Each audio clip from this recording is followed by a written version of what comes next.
This is MJ. I love Tokusatsu, and right now I want to talk about Kamen Rider 1. I don't mean Kamen Rider Ichigo. I don't mean Takeshi Hongo, although I do mean that. I mean the very first episode of Kamen Rider, available. I watched it on Tubi, the Tubi app, brought to us by the people at Shout Factory, and I don't know who else. But anyway, this is MJ Loves Toku, episode 56, and I want to talk about Kamen Rider. I watched the first episode last night, and I have some thoughts on it. I pulled a quote from the episode, something said by Takeshi Hongo himself. It's, "I'd rather die than serve you," and I'm using that as my episode title, so to speak. So, I'm going to flash through a bunch of images from the episode as I'm collecting my thoughts for a moment so I can tell you about it. I will give a brief, spoiler-free review as I do that, and that's basically that I really liked this.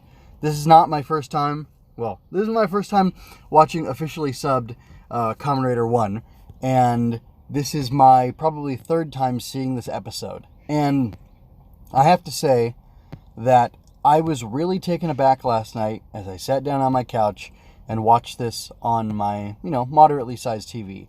And the thing that surprised me the most is how immersive it was, and how shocking some aspects of the, cinematography and direction were.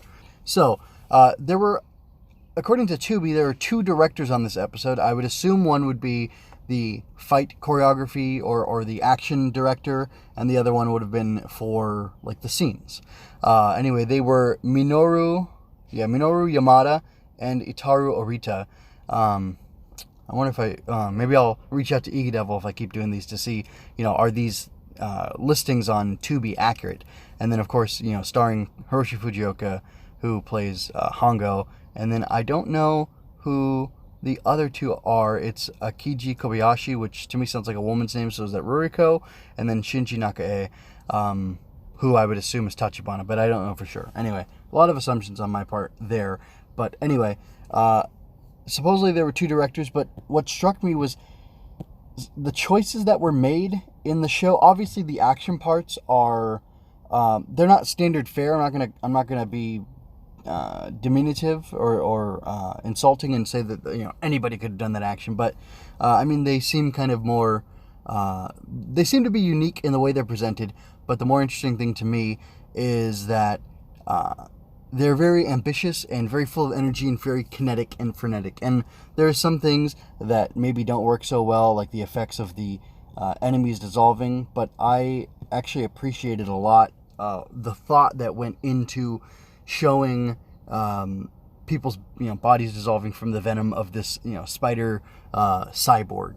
And I thought it was very creative. And in some scenes it worked. I thought the use of his webbing worked better, and it was creepy. I want to say the whole thing, I want to say the point that I wanted to bring up about the directing of the episode was that it's very creepy and atmospheric, and there's a voyeuristic feel to it. And I find that to be really impressive, and I feel like a lot of the choices that are made, as far as what's shown, how things are lit, and things like that, don't feel like a kid show. Of course, I was not alive in the 1970s. I haven't watched a lot of other 1970s kid shows, but this feels more like a all ages or mid or teen to adult action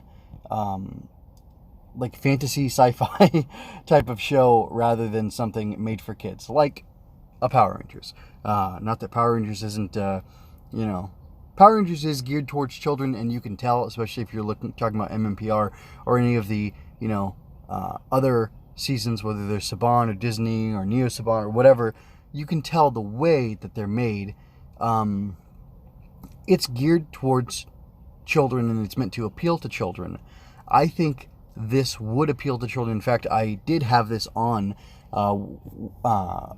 I kind of left it running on the TV, and I was busy doing stuff around the house, and my kids were watching it, and they seemed to be impressed by it. But they like Star Wars, and I'm not saying this is necessarily on the level of Star Wars, but I think it's kind of pretty close.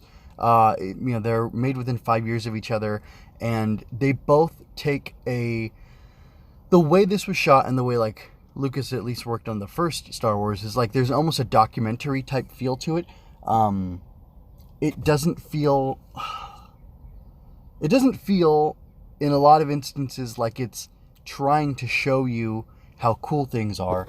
It feels like it's trying to be immersive. So, for example, we get to see the Spider Cyborg, or Spider-Man as they call him, the Erie Spider-Man, creeping a lot. He's in the shadows. He's in bushes. He's hiding behind stuff. At one point they show him behind these bars that he's looking through, and then they also show him he's sitting in his lair. And he's commanding people, giving them orders, and he's listening to what's going on. And he's sitting in this chair, and he's being shot through a mesh, through a chain link fence, it looks like. And you see him being shot as if he's not really interesting, as if he's not novel or new. You see him being shot as if he's like a real character and a real person, and he isn't treated as much as the monster design is there, and the monster design is intended to be interesting and compelling, it's also somewhat meant to be mundane. He doesn't pose in all these different ways while he's resting in his base. When he's out and about, he is posing and posturing, and he's being as creepy as he possibly can be. But to me, there feels like a level of restraint was established and maintained throughout the episode, so that in some ways you felt like you were there, like you were somebody who was there. Your perspective was kind of blocked off. Things were murky, things were difficult for you to see as the audience, because the camera was set somewhere and it was fixed there as if the camera was your eye, showing you only that limited scope of where you were, because that's all you could see at the time. And another instance of that, which I found really impressive, was a couple things. When Hongo is being taken in by the spider ladies, the shocker spider ladies, who I noticed their little scarves that they have are very reminiscent of his scarf. And I don't know, I was going to remark, I was thinking about this the other day, or last night, I was thinking about remarking on the fact, like, oh, how progressive. Shocker has, lady villains who are, chasing this guy down. Yeah, they're in fishnet stockings, and you could complain about that if you want to.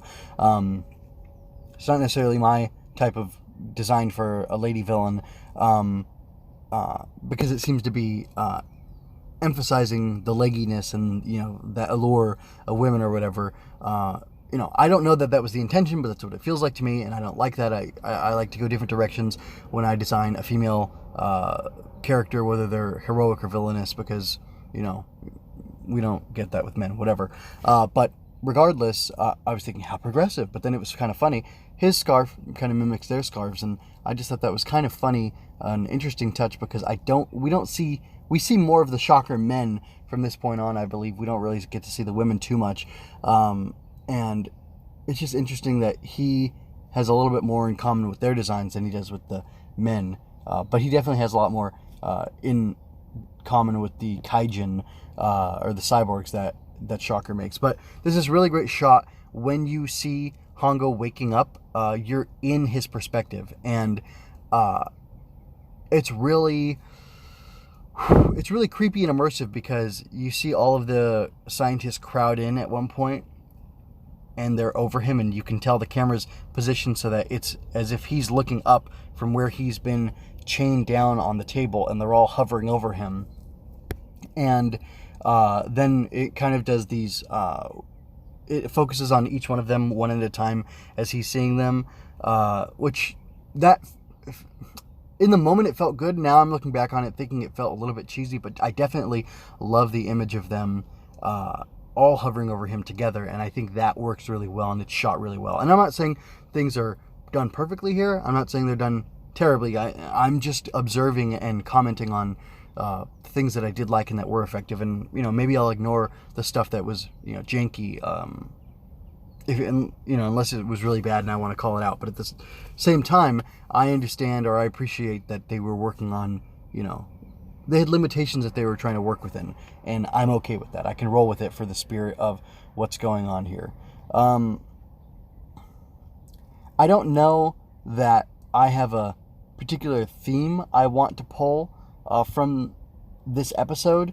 I more want to talk about, I guess, the draw of it for me, which was that it was creepy, it was atmospheric. There's another part where Ruriko's being stalked by one of the, shocker grunts who works for the Spider-Man.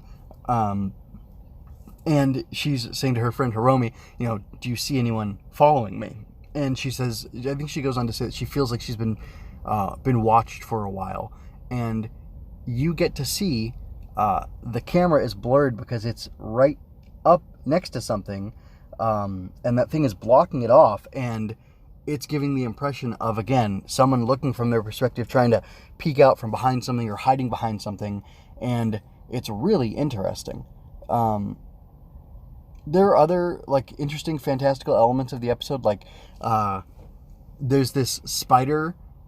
I don't know if it's a robot spider, if it's a cybernetic little spider or whatever, but it looks like a novelty spider, and it's on the back of Tobei Tachibana's car. Tobei Tachibana is the owner of Snack Amigo, which we'll see more of in the following episodes. He is Takeshi Hongo's mentor and friend. He is helping him train to do some sort of race, and he helps Hongo secure Ruriko, and they do this really cool maneuver where they actually trick Shocker because they know she's being followed, and he gets attacked he and Hiromi get attacked in his cafe, because they did a switcheroo, and Hiromi was wearing Ruriko's jacket so that Ruriko could go off and trick Shocker, go to the location where her father was probably located. Anyway, because there's a whole... I don't want to get into plot summary, but, he's a crafty guy. He's interesting. He fights these Shocker guys.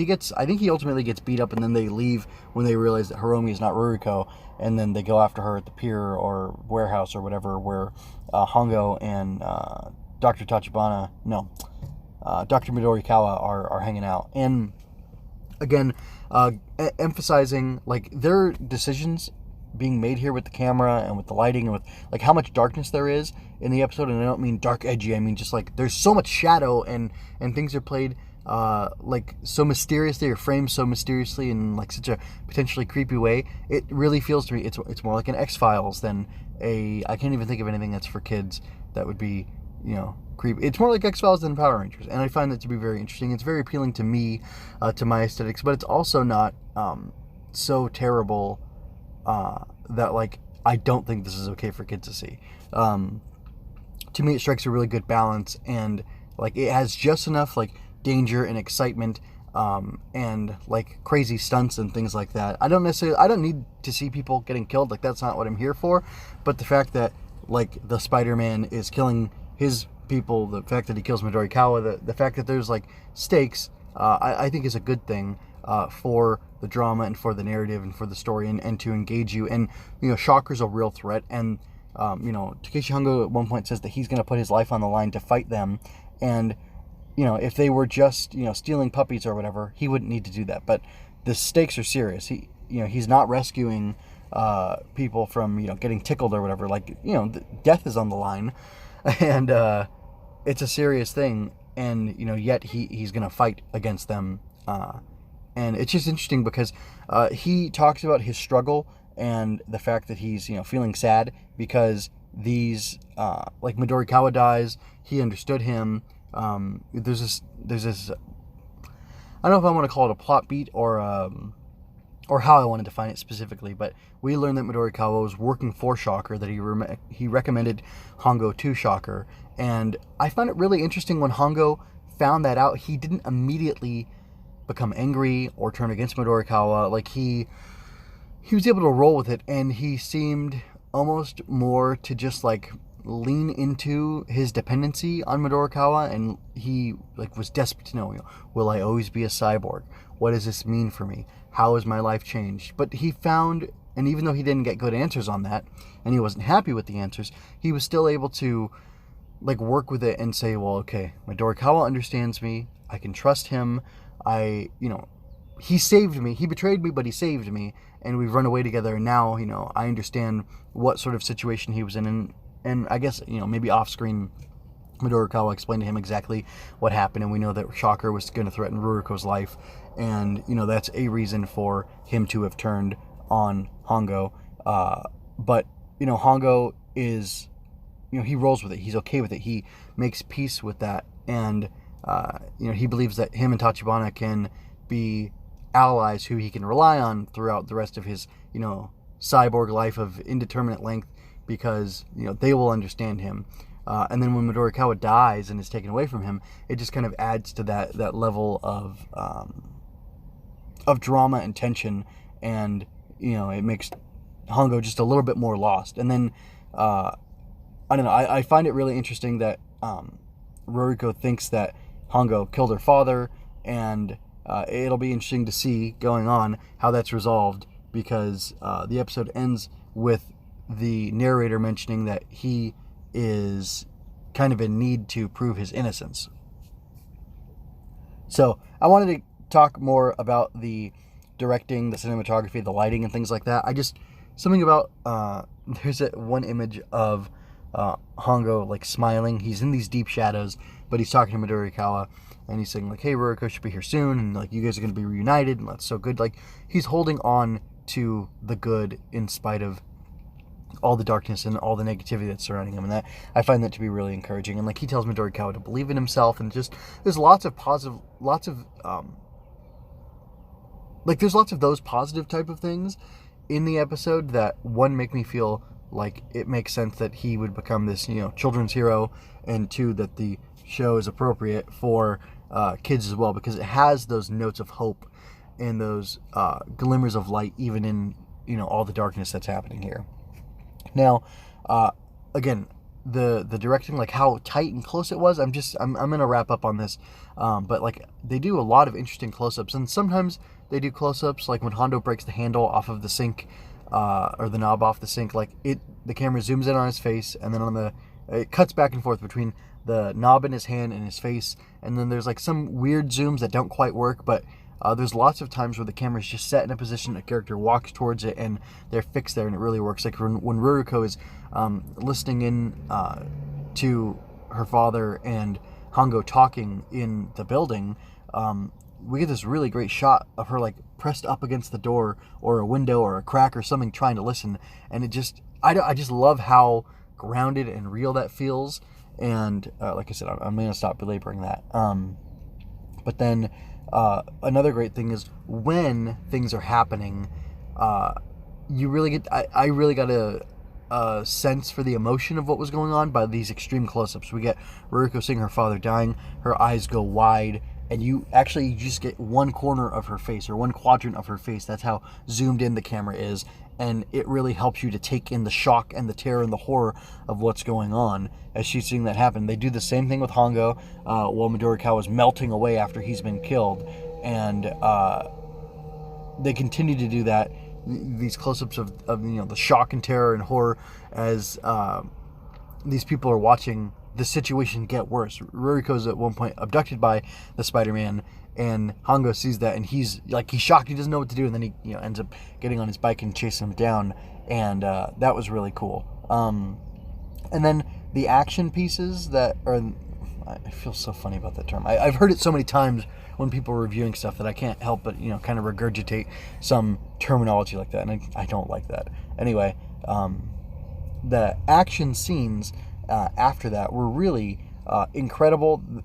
They're so frenetic. The action is so good. The amount of extras that they have as these Shocker combat men is shocking. It's really great. It's fun to see this many people at play in a scene making it work. Again, this is where the editing gets trippier and more interesting. Like these guys pop up out of nowhere. It's like semi-psychedelic. I'm going to go ahead and say that I agree with that assessment that I've heard before. And I mean, I can see it with my own eyes. But then just the action, the stunts are really solid. You have so much going on. Everyone is, giving it their all. And I don't know, the Kamen Rider suit looks so well put together, so interesting, so I don't know. It does look kind of evil. And I think the fact that it looks kind of evil, but that he's a good guy, just makes it all the cooler, because it's like, hey, one of the bad guys is working for us now. Because of course, Hongo is supposed to be part of Shocker. His mind was saved from being written over so that he would be a slave to their will, and but yet he was given all this destructive power that he's choosing to use for good, and we get to see that throughout. And nowhere is that more apparent than in his fight scenes, where he is just ravaging these guys. He's throwing them around. He's taking down, I don't even know, let me count, 1, 2, 3. He's taking down like a dozen men, with weapons. He steals their weapons from them, uses them against them, and then ultimately, at the end, he's able to do this kick, this jumping kick after he does these, somersaults in the air and stuff like that, and then the Spider-Man is unable to take that, and he ends up dying, and he himself melts like he had melted Midorikawa, and gosh, that's just really interesting. And I guess something I neglected to talk about was how interesting the Spider-Man's design is. He's got these weird lines on his body. He's got hair. If you look, some spiders are very hairy. If you look up close to them, he's got these weird compound eyes set in like a triangle or a triumvirate on his head, which is weird because spiders are supposed to have 8 eyes, but he doesn't. But he kind of does. It's just like there's interesting decisions that were made, and then he's got like a cape with a web pattern on it, and like that's kind of weird. And it gets blown off of him at one point, so it's like the whole concept of these guys being cyborgs does and doesn't make sense because they look so fleshly, they look so animalistic, but they're cyborgs where they're humans being combined with animals by cybernetics or by robot parts or whatever, and that's all kind of funny and silly and confusing, and I guess it just reeks of the early trappings of the genre, I guess. But anyway, I don't want to talk as if I'm an authority on all these things. I'm just a guy who's enjoyed the stuff for some time, making observations about it, to the best of my ability. So, I think that's basically all the different reasons I liked this original, this debut episode of Kamen Rider. And do I have anything else to say? Oh, one last thing is, as Hongo, so there's cool fight scenes, there's drama, there's tension, there's, this spooky conspiracy from this clandestine organization that, exists around the whole world. And at the end of it, one of the final shots that we get to see is Hongo riding his motorcycle, off into the distance. But before we see him ride away from the camera, and we get that to be continued show up, we get to see his face as he's riding. To me, he looks like he's about to cry. He looks like he's holding back pain. It could be because of the wind in his face on the motorcycle or whatever, but to me there's a pained expression that's there. Again, it's another close-up. His face is filling almost the entire screen, and we get to see the human side. We've just seen him destroy this Spider-Man. Midorikawa is dead. He rescued Ruriko. He set things as right as he possibly can, but he's stuck in this place where he's forever changed. He doesn't know what happened to him, and this thing was done to him, and he has to try to figure out a way to carry on in spite of all that, or with this new reality that he has. And there is an edge of sadness to him and to what he's doing and to his story, and it's just I just find that so compelling, and it makes me want to stick around to see what happens next. Then we get a preview of what's coming, and it's this terrifying Batman or whatever, and that's interesting, and like the idea of him fighting off these monsters is interesting, but I'm almost more interested and more invested in like Takeshi Hongo's struggle himself to deal with and to accept and to learn to live with this new reality of who he is and what he's become. And as a side, it's interesting to see how he comes up against the people who did this to him, or the organization that did this to him, and how he'll deal with them. Anyway, that's really all I have to say about the first episode of Kamen Rider. I would encourage you, if you haven't seen it, which if you're checking this out, I find that hard to believe, but if you haven't seen it, you really should. Do yourself a favor, go check it out. It's really neat.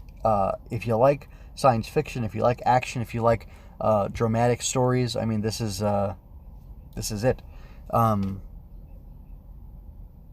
Yeah, and like I said, I think it's really great. And if maybe you're watching 01, and that's how you found this, because I've been covering 01, but while it's on break right now, I decided I'm just going to talk about the original Kamen Rider.